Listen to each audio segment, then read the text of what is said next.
Joining us today is Jason Ronald, who's the Director of Program Management for Xbox Series X. Jason, great to see you. Great to see you too, Larry. Now, we had a lot of news recently about Xbox Series X. We talked about a lot of different things. Can you kind of go over quickly what they were? Sure.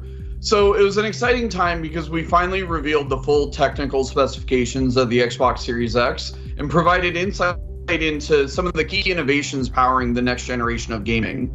Xbox Series X is our fastest, most powerful console ever, powered by our custom-designed processor built in partnership with AMD, leveraging the latest RDNA 2 and Zen 2 architectures.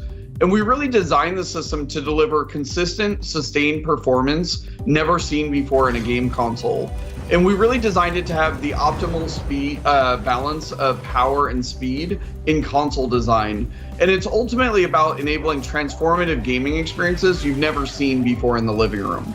Now, we heard about things like ray tracing and variable rate shading. What does that mean for gamers? So ray tracing has always been the holy grail of computer graphics. But we've never had the power to actually do it in real time. So we added a custom hardware to be able to do hardware accelerated DirectX ray tracing, which is really about delivering higher fidelity visuals, more immersive environments, things like better lighting, shadows, reflections off water and glass. And you can use the exact same techniques for 3D spatial audio so that you get a much more immersive experience. You mentioned variable rate shading. Variable rate shading is really about delivering new levels of performance and efficiency to developers so that they can go well beyond the raw power of the box itself, because they can be more precise about where they choose to spend graphics power in different parts of the scene without reducing the overall visual quality. And then on the audio side, we developed a custom hardware audio block so that we could actually offload that work from the CPU. And that means that you're going to get a much richer audio experience. But because we've offloaded it from the CPU, that means you're going to have more complex AI, better animation, more denser, richer worlds. Then you look at something like Quick Resume. Quick Resume is actually built on top of the Xbox Velocity architecture, which actually just really allows players to jump in and jump out of experiences very quickly and pick up exactly where they left off. And, somebody who's been using this for the last couple months, it's really transformed how I actually play games. And it's such a great experience. And to be honest, it's really hard to go back and play games without using these new capabilities that the new hardware is enabling. All right, I've heard this thing called Xbox Velocity architecture. What is that, and what is it going to mean to gamers? The Xbox Velocity architecture is really defined by four major components. First is the custom designed NVMe SSD, and it's going to deliver levels of performance you've never seen in console gaming before. The next is we have a dedicated hardware decompression block so that we can take those assets and expand them so that developers have direct access to them in real time so that you get much more dense worlds, richer textures, more dynamic environments.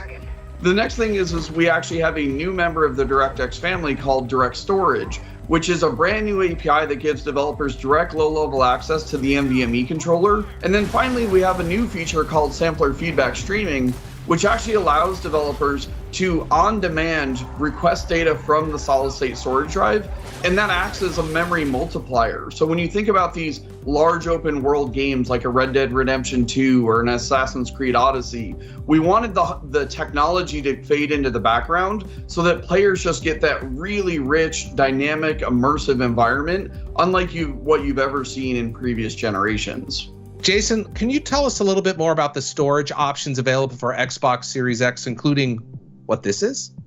Sure. So what you just held up was the 1 terabyte Seagate storage expansion card for Xbox Series X that we've developed in partnership with Seagate. And that matches the internal performance exactly. And it's all about sustained performance. So if a game takes full advantage of the Xbox Velocity architecture, that same game can live on the internal storage or can live on that external expanded storage card, and you'll get the exact same performance. But at the same time, too, we know plenty of people have existing USB hard drives. And we want to make it as easy as possible. So you can easily just take the existing external hard drive that you have, unplug it from your current console, plug it into your Xbox Series X, and all your games are instantly available to you. And you can continue to run all those games directly off that external drive. So once again, we're really focused on giving as many options as possible because we know storage is critically important for gamers who have plenty of games that they love playing. Thanks, Jason. Now I want to be super clear about what Jason just said. You can always take your Xbox One games and play them directly off your external hard drive when connected to Xbox Series X.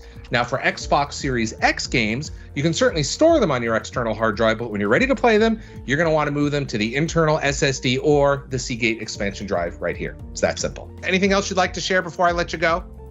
Honestly, from the team, we're just really excited to get this out into players' hands later this year. You know, we're going to be delivering 4 generations of content. Thousands of games will be available on day one. And we're really excited by what developers are doing right now to build new games for the Xbox Series X. So we're excited to ship it later this year.